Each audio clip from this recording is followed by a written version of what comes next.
those players have to eat, man. I want to bring not only the attention, on top of the attention Southern University already had, Right. The exposure is going to bring, different things to the facilities. Leadership, they're going to have to fall in line with. You gotta own it. Because there's some things that he's going to bring that they've never done or never heard of. You got to own it because, I mean, let's call a spade a spade.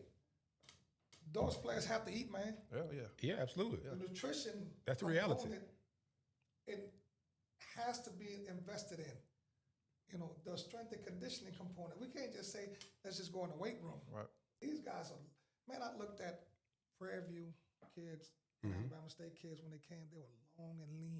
Eating right, man. How do you get to that point? Right. You know what I'm saying? Well, when I go to Alabama State and Eddie Robinson, they have the technology in the weight room to measure torque and strain. Yeah, the technology, yeah. So I think that when you hire a guy like Marshall Falk with NFL, with the notoriety and all that, that's very much on the Dion blueprint. Right. Now you have to provide them with the resources. You have to invest in making sure that decision was the right decision.